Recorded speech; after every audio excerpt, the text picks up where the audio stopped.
Good morning, I'm Harley Schlanger from the LaRouche Organization with your daily video update for August 8th, 2022. As of yesterday, 7 ships left Ukrainian ports filled with grain, including corn, including sunflower seeds, sunflower oil, and so on, headed toward ports around the world to deliver the food that supposedly was being shut down by the Russians. This was based on the agreement reached between Russian President Putin and Turkish President Erdogan to ensure that food would be available, and it included an agreement from the United Nations to lift sanctions against Russia so that these deliveries could be made. Now, this exposes the lie that Putin and Russia were responsible for food shortages. For the grain shortages and for hunger. The reality is that Russia had no intention of cutting off food shipments. That was a policy of NATO and the West. And it took a UN agreement plus Putin and Erdogan agreement to make sure that grain deliveries would take place. What's the real problem now with food shipments? Well, one is the sanctions that the West has imposed on countries that are poor, such as Yemen, such as Afghanistan, that don't have the funds to purchase food. But secondly, with the policies of the United States and the European Union to cut food production. In Europe, the EU is moving toward a 30% reduction of production. 30% reduction of production, which is part of the European Union green policy and is being protested by farmers throughout Europe, led by the Dutch farmers. So the question then is, what is behind this deliberate creation of food shortages, and how is this connected to the green policy and the Great Reset?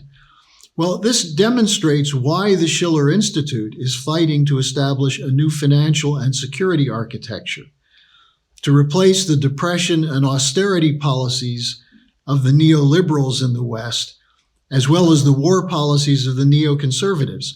But it also shows that this fight for a new financial and security architecture can be achieved. It can be realized through a revival of the tradition of the non-aligned movement, in which we see that nations of the so-called Global South, which were at the center of the non-aligned movement in the 1950s, are no longer willing to be forced into choosing between blocs. That is, are you with Russia? Are you with the United States? The old Cold War agreement. That instead, geopolitics can be overturned.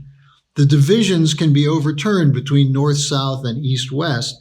And instead, we can organize to achieve cooperation for mutual benefit among nations.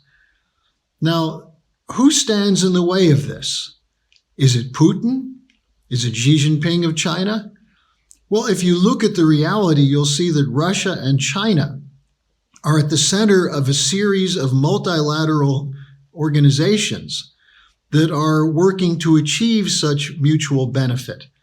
You have the BRICS, the Brazil, Russia, India, China, South Africa agreement, and the BRICS Bank, which is involved in investment in developing infrastructure and food production and industry, not just in those nations, but other nations which are about to join. The Shanghai Cooperation Organization, the Eurasian Economic Union, the Organization of Islamic Countries, the African Union. All of these multilateral institutions are moving toward mutually beneficial agreements among sovereign nations. And they're moving away from the dictates of the International Monetary Fund, which acts as an enforcement arm of the international financial institutions and banks. Now, it's the IMF which has forced submission to a global banker's dictatorship, which is responsible for most of the crises in the developing sector, primarily the failure to have the development take place, which was envisioned during the 1950s and 60s. That is, the post-colonial vision of Franklin Roosevelt that the capability that was demonstrated in war production in World War II could be transformed for peaceful economic development. That was sabotaged by these institutions. And since 1971, it has prevented nations of the developing sector from investing in the physical economy with the capital goods export from the advanced sector countries that is needed for those nations to serve the interests and needs of their people. So this is not done by Putin. It's not done by Xi.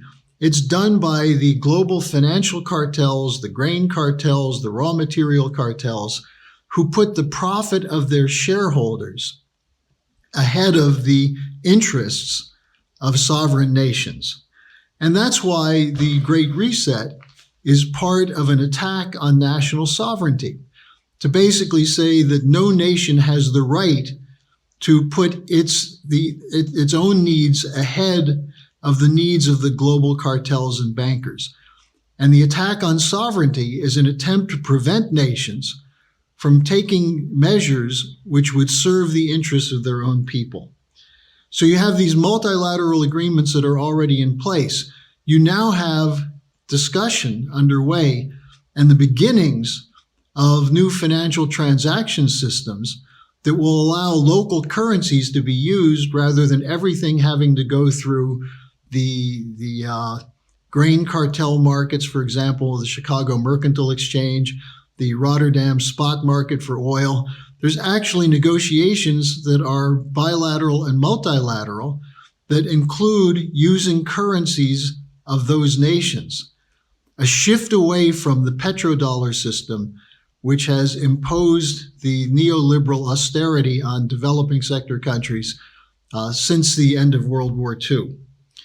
Now, the question that has to be posed is, when will European Union nations recognize that acting like what Helga Zepp-LaRouche described as attack chihuahuas for the big bully to contain Russia and China, when will they realize that this is harmful to the sovereign interests of their own people? There's a boomerang effect to the sanctions.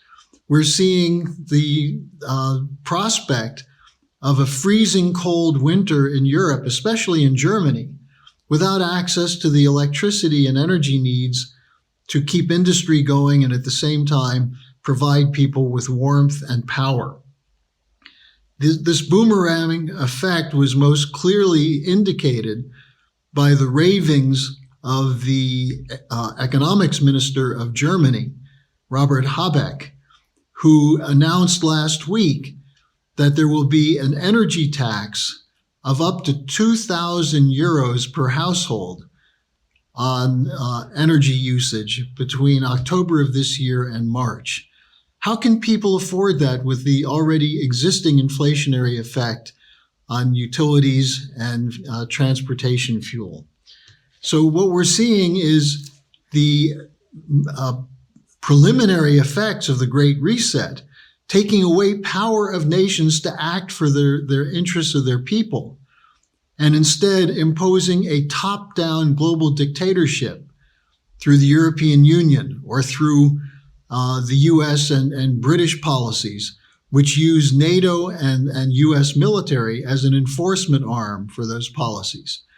This is the world we live in today.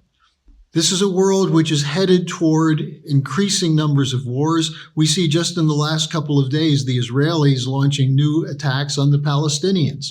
We see the threat to use the Serbia-Kosovo situation to blow up another crisis in Europe.